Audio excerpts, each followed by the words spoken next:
A 50 caliber bullet travels at 2,900 feet per second. The human brain requires 150 milliseconds to register pain. At 580 meters across open water, the mathematics become absolute. Wind drift, Coriolis effect, platform stability, target movement, all variables that must align perfectly or the mission fails. The sniper has been waiting 6 days for this moment. 6 days alone on an abandoned lighthouse, watching the Mediterranean through a rifle scope, calculating trajectories that will determine whether a weapons smuggler continues supplying Hezbollah or dies before his nervous system understands what happened. September 1997. A yacht passes this coastline every morning at 10:15. The man aboard that yacht is responsible for rocket attacks that have killed dozens of Israeli civilians. Today, the mathematics will be applied. Today, the waiting ends. Subscribe to this channel for more stories of covert operations and intelligence wars that governments never acknowledge. The target's name was Mahmoud Rezaei. Born 1954 in Tehran, into a middle-class family with deep connections to the clerical establishment that would seize power during Iran's Islamic Revolution of 1979. His father served as a minor bureaucrat in the Shah's government, while secretly sympathizing with Ayatollah Khomeini's opposition movement. When revolution erupted in 1978, Rezaei was 24 years old, a recent graduate of Tehran's Technical University with a degree in mechanical engineering. He joined revolutionary committees that seized control of neighborhoods and hunted down loyalists to the collapsing monarchy. After Khomeini consolidated power and established the Islamic Republic, Rezaei joined the newly formed Islamic Revolutionary Guard Corps. This parallel military structure was created because Khomeini did not trust the regular Iranian military, which had served the Shah. The IRGC was built from revolutionary volunteers, ideologically vetted and personally loyal to the clerical establishment. Rezaei's engineering background led to assignments in weapons procurement and logistics. Iran's military had been built around American weapons systems, but after the revolution, the United States imposed comprehensive arms embargo that cut off spare parts and ammunition. Iran's arsenal began deteriorating immediately. The IRGC needed officers who could solve these problems through unconventional means. Rezaei became that solution. He established networks with arms dealers in Europe and Asia, willing to sell weapons despite international sanctions. He arranged purchases through shell companies registered in neutral countries. He oversaw efforts to reverse engineer American weapons systems, creating domestic production facilities that could manufacture copies without foreign suppliers. When Iraq invaded Iran in September 1980, triggering an 8-year war that would kill over 1 million people, Rezaei's logistical skills became crucial to Iran's survival. Iraq possessed a modern military with Soviet weapons and financial backing from Saudi Arabia and Kuwait. Iran's military was in chaos, purged of experienced officers and starved of equipment. Rezaei did not fight on front lines. His war was fought in warehouses and port facilities, in meetings with Chinese arms dealers and North Korean military representatives. He arranged purchases of Chinese-made copies of Soviet weapons. He established relationships with North Korea, which was willing to sell missiles and artillery to anyone who could pay in hard currency. By the time the Iran-Iraq War ended in 1988, Rezaei had risen to brigadier general. He had built an international procurement network that could circumvent sanctions and deliver military hardware despite American and European efforts to isolate the regime. More importantly, he had established relationships with proxy groups across the Middle East. Hezbollah, the Lebanese Shia militia, was created in 1982 with Iranian funding and IRGC training. Its original purpose was resisting Israel's invasion of Lebanon, but it evolved into Iran's primary proxy force. Rezaei became one of the IRGC's primary liaisons to Hezbollah, traveling to Lebanon's Bekaa Valley to coordinate weapon shipments. He supplied Hezbollah with Katyusha rockets that could strike northern Israeli towns. He provided anti-tank missiles capable of destroying Israeli armored vehicles. He arranged training programs where IRGC instructors taught Hezbollah fighters advanced tactics and bomb-making techniques. The weapons flowed through Syria, whose government allowed Iranian cargo planes to land in Damascus and transfer equipment to trucks that drove across the Syrian-Lebanese border. By the mid-1990s, Rezaei had been promoted to Rear Admiral within the IRGC's command structure, holding positions that gave him authority over procurement networks across the region. Israeli intelligence had tracked Rezaei for years. Mossad maintained surveillance of IRGC officers involved in weapons transfers to Hezbollah, intercepting communications and monitoring cargo shipments through Syria. Rezaei's name appeared repeatedly in intelligence reports as the coordinator responsible for supplying Hezbollah with increasingly sophisticated weapons. The calculus changed in 1996 when Hezbollah launched Operation Grapes of Wrath counterattack, firing massive rocket barrages against northern Israel that forced thousands of civilians into bomb shelters for weeks. The rockets came from stockpiles that Rezaei had arranged and delivered.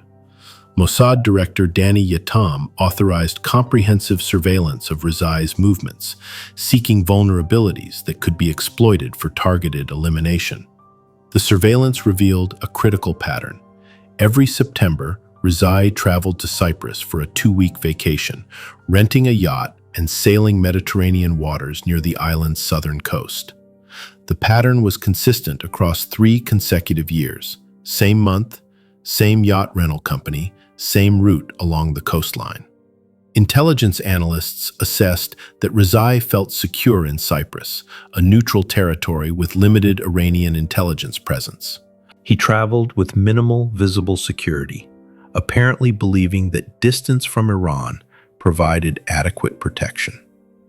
The yacht route passed within 580 meters of an abandoned lighthouse on Cyprus's southeastern coast. The lighthouse had been decommissioned in 1989 when automated navigation systems made the structure obsolete. It stood empty on a rocky outcrop, visited occasionally by tourists, but otherwise ignored by Cypriot authorities.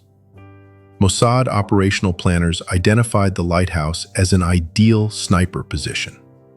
The structure stood 35 meters tall, providing clear sightlines across the water. The distance was extreme but manageable for a skilled marksman with appropriate equipment. The location's isolation meant an operator could be inserted and extracted without civilian witnesses or interference from Cypriot security forces. The operation was authorized by Prime Minister Benjamin Netanyahu after consultation with Defense Minister Yitzhak Mordechai and Mossad leadership. Rezaei's continued operation of weapons networks supplying Hezbollah constituted an ongoing threat to Israeli civilians. Eliminating him would disrupt those networks, forcing Iran to replace expertise and relationships that had taken 15 years to develop. The operation would also send a message that Israeli reach extended far beyond the Middle East, that Iranian officers could be targeted anywhere, regardless of security measures or geographic distance. The operational planning began in January 1997, 8 months before scheduled execution. Mossad's Caesarea division assembled analysts, ballistics experts, and surveillance operatives to assess feasibility. The fundamental question was whether a sniper positioned on the abandoned lighthouse could reliably hit a target moving at 8 knots from 580 meters under real-world conditions. The mathematics were unforgiving. A .50 caliber bullet traveling at 2,900 feet per second would take approximately 1.9 seconds to cover 580 meters. During that flight time, the yacht, moving at 8 knots, would travel approximately 8 meters laterally. The sniper would need to aim 3 meters ahead of the target's current position, accounting for forward momentum and bullet flight time. Wind drift would push the projectile off course. A 10-knot crosswind could deflect the bullet by nearly 1 meter at that distance. Humidity affected air density, altering ballistic trajectory in ways requiring real-time calculation. The lighthouse itself presented significant challenges. Built in 1923 during British colonial administration, the tower stood 35 meters tall on a rocky outcrop. The observation platform was exposed to wind from all directions. The structure had been abandoned since 1989. Local fishermen occasionally used the ground floor for storage, but upper levels remained empty, accessed only by a rusting spiral staircase. Mossad sent a reconnaissance team to Cyprus in February, posing as European tourists traveling under false passports. They photographed the lighthouse, documented staircase condition, and assessed sightlines. The reconnaissance established that insertion would require helicopter transport. Approaching overland would risk witnesses. Helicopter insertion at night, using low-altitude approach avoiding radar, offered the best balance of stealth and efficiency. The sniper would be inserted 6 days before the target's expected appearance, providing time to establish position and adapt to environmental conditions. Food and water sufficient for 7 days would be pre-positioned. Communication would be maintained through secure radio, with check-ins every 12 hours.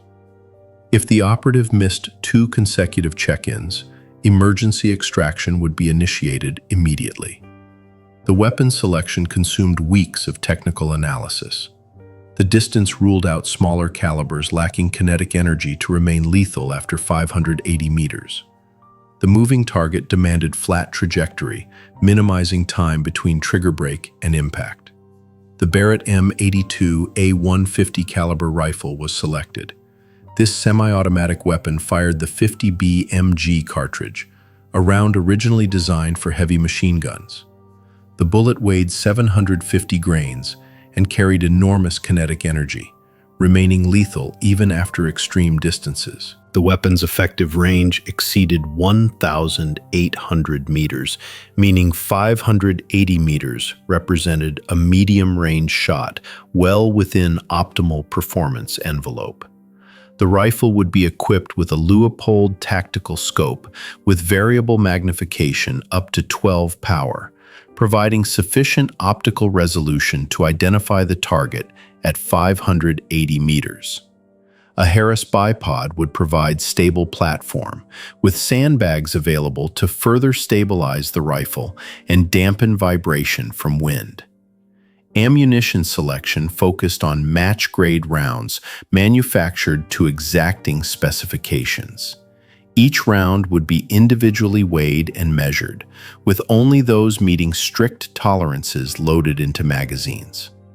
The sniper selected for the operation was a 36-year-old operative with Mossad's Kidon unit, the division responsible for assassination operations. His identity remains classified, but his operational history included multiple missions in Lebanon and Syria, where precision shooting under difficult conditions was required. He had trained with the Barrett rifle system for 8 years, accumulating thousands of practice rounds and participating in long-range shooting exercises that honed his ability to judge wind, calculate holdovers, and manage psychological pressure of single-shot engagements. His selection was based on technical skill combined with psychological resilience. Spending 6 days alone on an exposed lighthouse required someone capable of managing isolation, maintaining operational security despite discomfort, and executing despite days of waiting that would erode mental sharpness.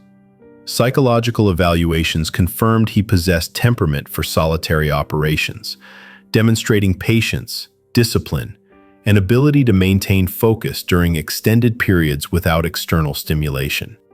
Training consumed 3 months. A mock-up of the lighthouse platform was constructed at a training facility in southern Israel, replicating dimensions, height, and wind exposure.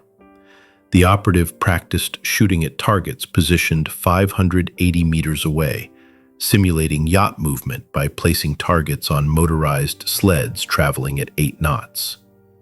He practiced calculating wind drift using handheld weather instruments and making real-time adjustments. He practiced maintaining the rifle despite exposure to salt air and humidity that could cause corrosion. Mossad established surveillance in Cyprus beginning August 1997, confirming Rezai's arrival and tracking his movements as he collected the rental yacht. The yacht was a 12-meter sailing vessel with auxiliary diesel engine.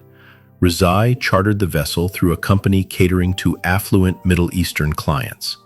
He did not bring security personnel, preferring to sail alone and maintain appearance of a private citizen on vacation. Surveillance teams confirmed Rezai's route followed the pattern observed in previous years. He departed the marina at Larnaca and sailed along the southeastern coast, anchoring each evening in secluded coves. His routine was predictable. He woke at 9, prepared breakfast, then emerged on deck around 10:15 to check weather and navigation before raising sails. The timing varied by no more than 15 minutes, establishing a reliable window during which the target would be exposed and stationary. Final authorization came from Prime Minister Netanyahu on September 8th. Intelligence confirmed Rezaei was on schedule. Weather forecasts predicted clear conditions with moderate winds. The operative was prepared and equipment verified. The order was transmitted: execute Operation Lighthouse. On September 10th at 0200 hours, a modified S-70 helicopter departed from Israeli naval vessel in international waters, flying low over Mediterranean to avoid radar detection. The aircraft approached Cyprus from the southeast, maintaining altitude below 300 meters. The insertion took less than 90 seconds. The helicopter hovered while the operative fast-roped to the observation platform with his equipment, then accelerated away before Cypriot radar could track its position. The sniper was alone. 6 days to wait, to watch, to calculate, and to prepare for one shot that would justify months of planning and years of training. The first thing the sniper noticed after the helicopter departed was the silence. Not the absence of sound, but the absence of human sound. The lighthouse groaned as wind stressed its century-old structure. Waves crashed against rocks 35 meters below. Gulls shrieked as they circled, searching for fish. But there were no voices, no engines, no footsteps. He had been alone before on operations, but never with certainty that he would remain alone for 6 consecutive days with no possibility of extraction if something went wrong. Day 1 began at dawn, 6 hours after insertion. The observation platform measured 4 meters in diameter, ringed by a rusted iron railing. The floor was concrete, cracked and stained by years of weather exposure. He cleared a shooting position on the eastern side, sweeping away debris and laying down a waterproof tarp. The Barrett was disassembled for transport. He assembled it methodically, checking each connection and ensuring the scope mounting remained solid. The bipod deployed smoothly. He loaded 3 10-round magazines with match-grade ammunition, then conducted function checks. Everything worked. He established a hide position using camouflage netting that broke up his silhouette when viewed from below. The first day was reconnaissance. He glassed the water with binoculars, learning patterns of boat traffic along the coast. Fishing vessels departed at dawn. Tourist boats passed irregularly. Sailing yachts appeared occasionally, their white sails visible for kilometers. He noted wind patterns, watching how gusts affected the water surface. He recorded temperature, humidity, and barometric pressure in a waterproof notebook. The yacht would pass approximately 580 meters offshore. He ranged multiple reference points using a laser rangefinder, marking distances to distinctive rocks and landmarks. He calculated the yacht would be in his effective firing zone for approximately 4 minutes, traveling from south to north. During that window, he would need to identify Rezaei, confirm no civilians were visible, calculate final wind adjustments, and execute the shot. The psychological challenge began on day 2. The operational adrenaline had faded, replaced by grinding tedium. Hours passed with nothing to do except watch water and maintain equipment. He could not read or listen to music. He could not move around the platform or descend the staircase, actions that might be observed by passing boats. He sat or lay in position, scanning the water through optics, waiting for time to pass. Sleep was irregular. The concrete platform was hard despite the sleeping mat. Wind created constant noise that prevented deep rest. He slept in 4-hour blocks during night hours when boat traffic was minimal. During daylight, he remained alert, knowing that Rezai's schedule was predictable but not guaranteed. Food was prepackaged Israeli military rations. He ate sparingly, rationing supplies. Water was more critical. The Mediterranean sun heated the observation platform. He drank on schedule, forcing fluid intake even when not thirsty. Communication with command occurred every 12 hours via secure radio. The conversations were brief and coded. He reported weather conditions, confirmed operational status, and received updates on target movement. Mossad surveillance teams in Cyprus tracked Rezai's yacht, confirming the Admiral was following his expected route. The intelligence indicated Rezaei would reach the lighthouse section on day 6, arriving mid-morning as predicted by pattern analysis. Day 3 brought the first false alarm.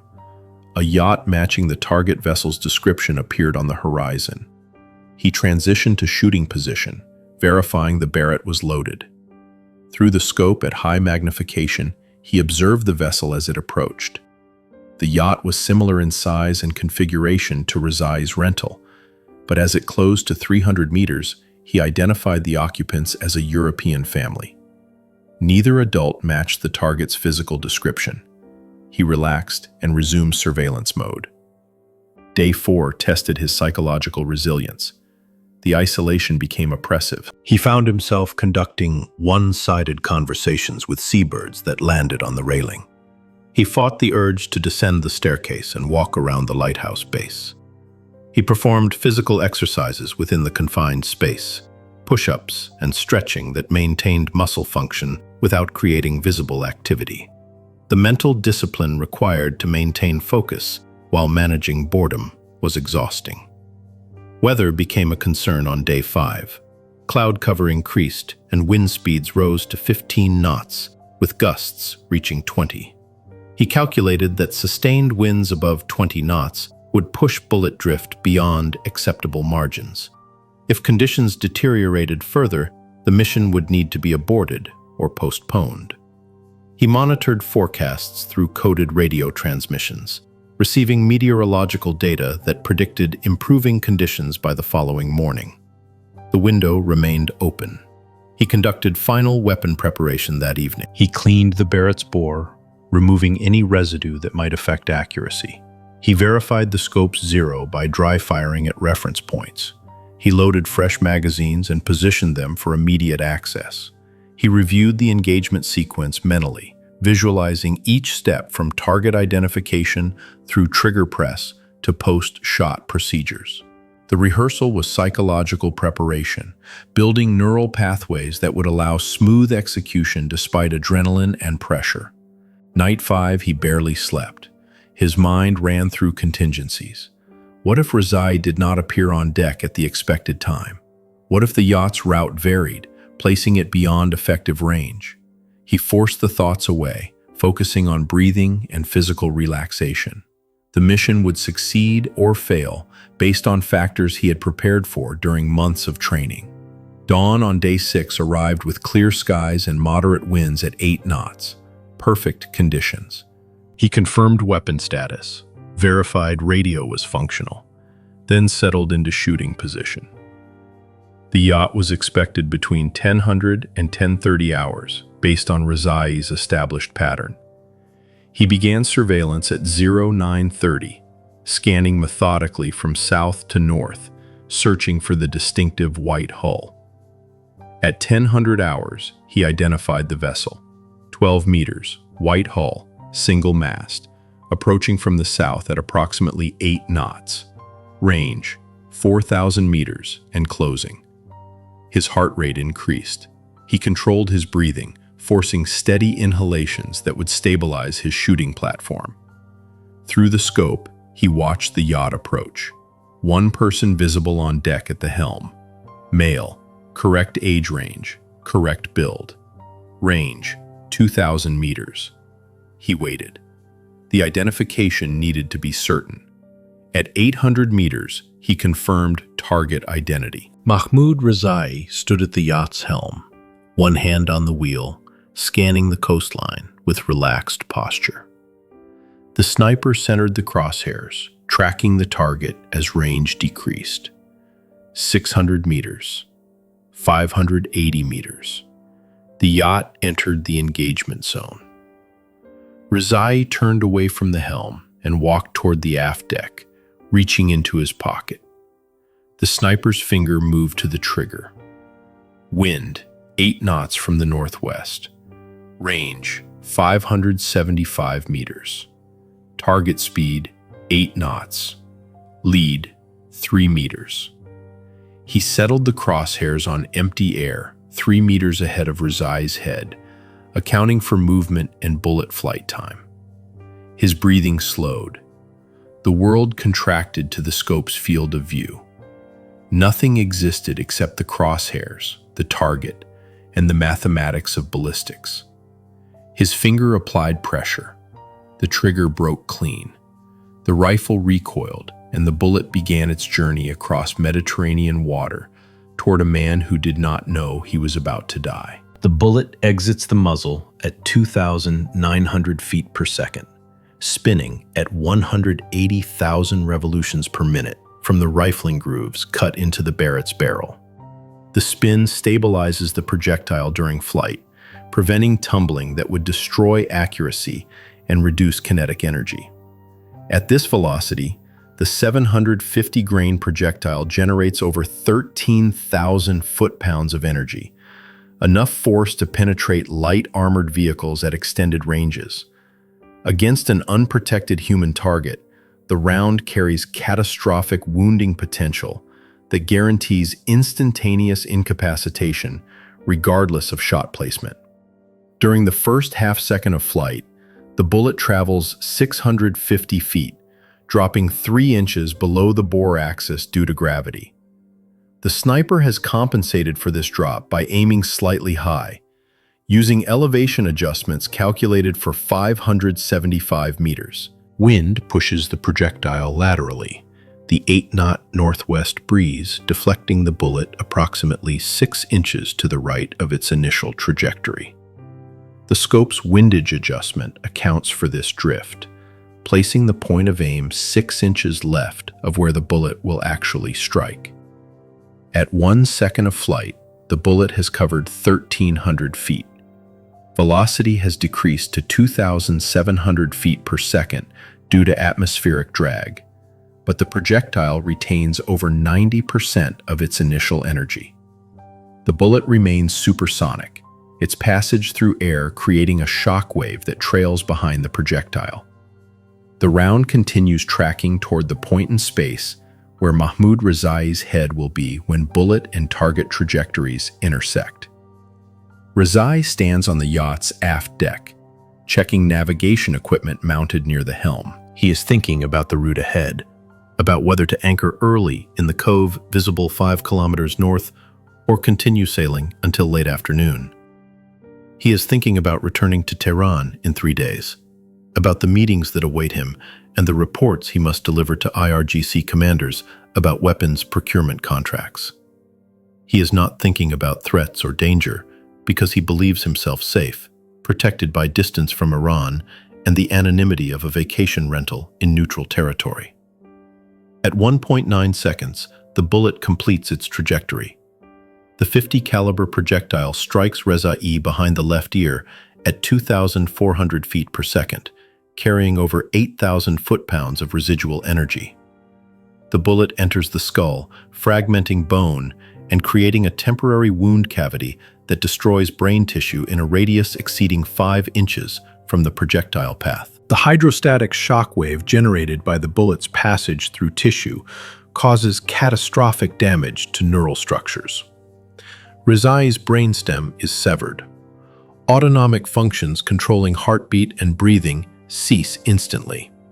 The bullet exits through the right side of Rezai's face, carrying fragmented bone and tissue that spray across the yacht's deck in a pattern forensic investigators will later analyze. The exit wound measures approximately 3 inches in diameter, characteristic of high-velocity rifle projectiles that expand and fragment after striking bone. Rezai's body drops without sound, collapsing onto the deck as neural signals from his brain cease reaching his muscles. His hand releases the navigation equipment. The consciousness behind his eyes has been extinguished before his body understands it is dying. Through the rifle scope, the sniper observes the impact. He sees Rezai's head snap backward, sees the mist of blood that confirms the hit, sees the target collapse out of view behind the yacht's railing. The shot was perfect. Clean hit, center mass on the head, no possibility of survival. He does not feel satisfaction or remorse. He feels professional confirmation that the mission has been executed correctly. His finger remains on the trigger, ready to fire follow-up shots if the target shows movement. But he knows additional rounds are unnecessary. The .50 caliber projectile has done its work.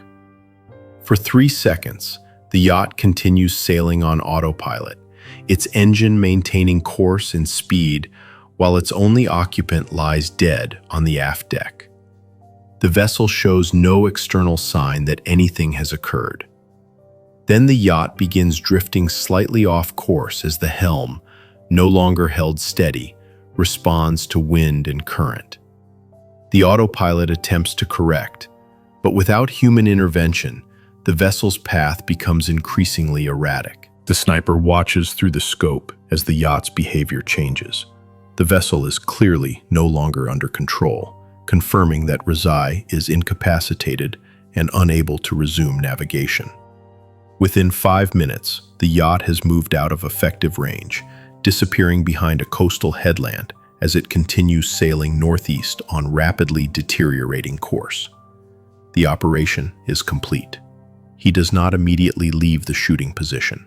Operational protocols require remaining in place for 15 minutes after engagement, providing security overwatch in case the situation develops unexpected complications requiring additional intervention. He clears the Barrett's chamber, ejecting the spent cartridge and catching it before it falls to the platform. The brass casing is hot, marked with carbon residue from the powder charge. He places it in a collection bag. No evidence will be left behind that could provide forensic leads to investigators. He conducts post-shot procedures methodically. He verifies the rifle is clear, magazine removed, chamber empty. He photographs the observation platform and surrounding area using a small camera, documenting site conditions for mission debriefing that will occur after extraction.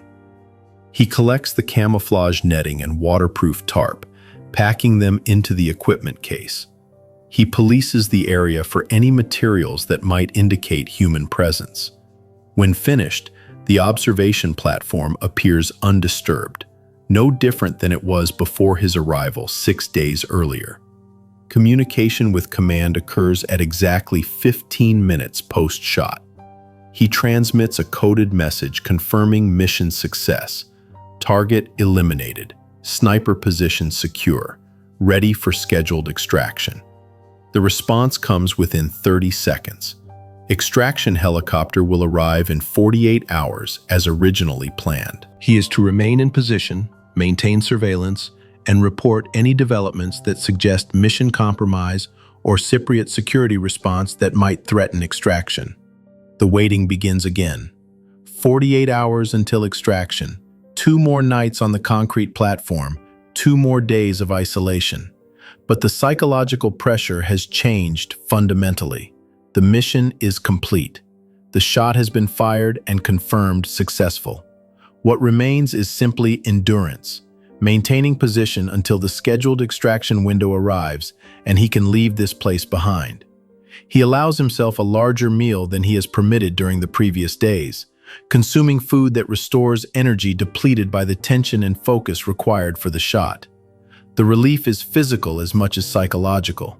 6 days of waiting, months of training, years of preparation, all compressed into 1.9 seconds of bullet flight. The mathematics worked, the training held, the mission succeeded.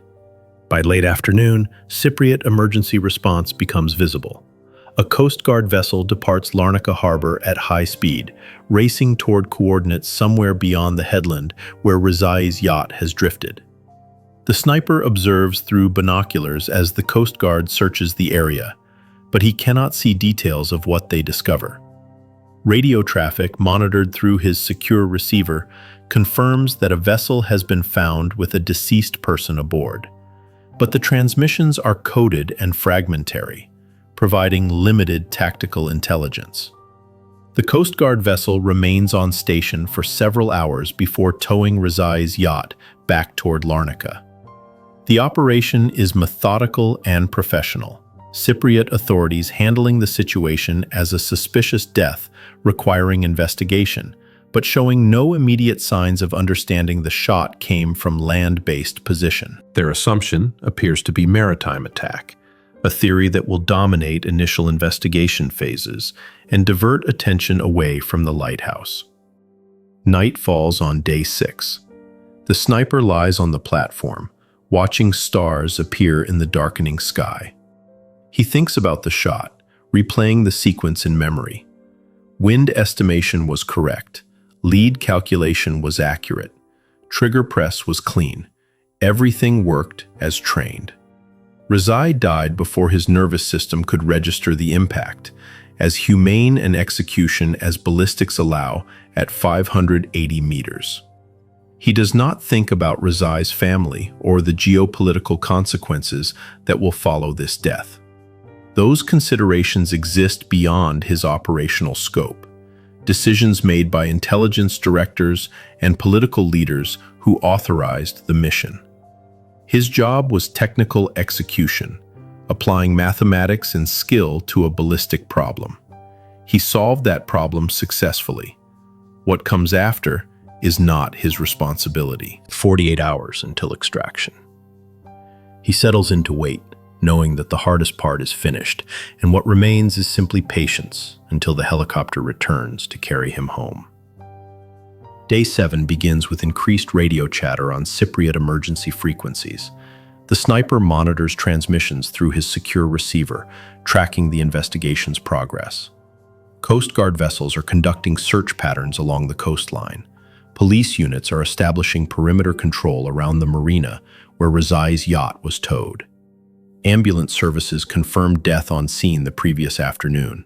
Cypriot authorities are treating this as a homicide, but their initial theory focuses on maritime attack, assassination conducted from another vessel that has since fled the area.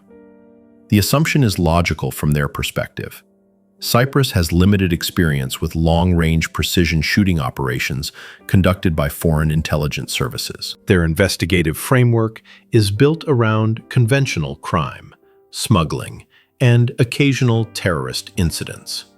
The possibility that a sniper spent 6 days on an abandoned lighthouse waiting to execute a single shot from 580 meters does not fit their operational experience or threat assessment models. By noon on day 7, Iranian officials arrive in Cyprus. The Islamic Revolutionary Guard Corps dispatches a team from Tehran, ostensibly to coordinate with Cypriot authorities, but actually to conduct independent intelligence collection. The Iranian team brings expertise that local police lack, understanding that this assassination was professionally executed, and finding the responsible parties will require capabilities beyond what Cyprus possesses. They begin interviewing witnesses, examining forensic evidence from the yacht, and developing their own theories about shooter location and methodology. The sniper observes increased patrol activity along the coast. Cypriot police boats pass within 400 meters of the lighthouse twice during the afternoon, conducting visual searches of the shoreline and nearby structures.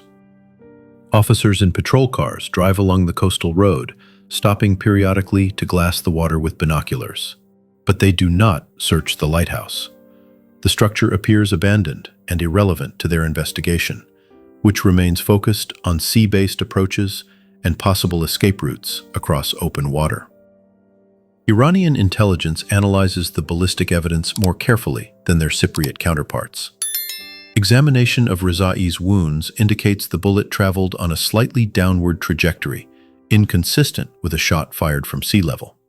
The angle suggests the shooter was elevated, firing from a position at least 30 meters above the target. This critical detail shifts the investigation's focus. The Iranians begin identifying elevated positions along the coast that offer clear sightlines and sufficient height to match the wound geometry.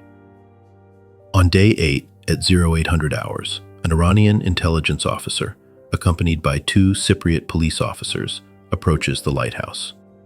The sniper observes their arrival through binoculars, watching as they examine the structure's exterior and discuss whether to conduct internal search.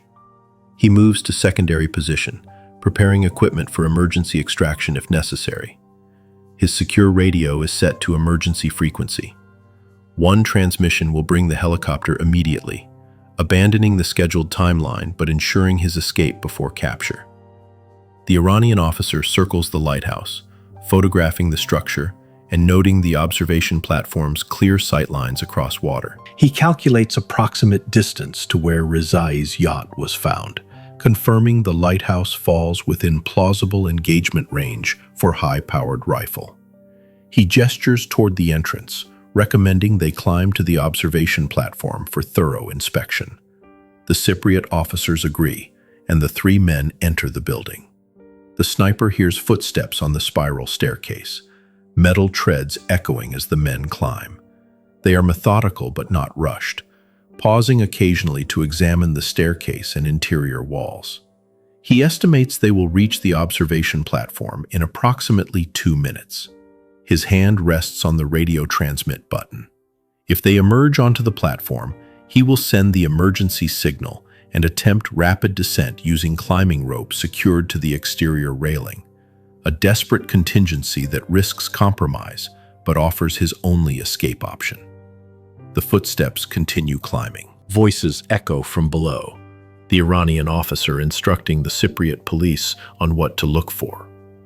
30 seconds until they reach the top level. 20 seconds. The sniper's finger hovers over the transmit button. Then the footsteps stop. Extended conversation occurs below, multiple voices discussing something that has caused them to pause. After 2 minutes, the footsteps begin descending. The men exit the lighthouse without reaching the observation platform. The sniper watches through binoculars as they stand outside, the Iranian officer pointing upward and gesturing in apparent frustration. One of the Cypriot officers shakes his head, pointing to paperwork and speaking on his radio.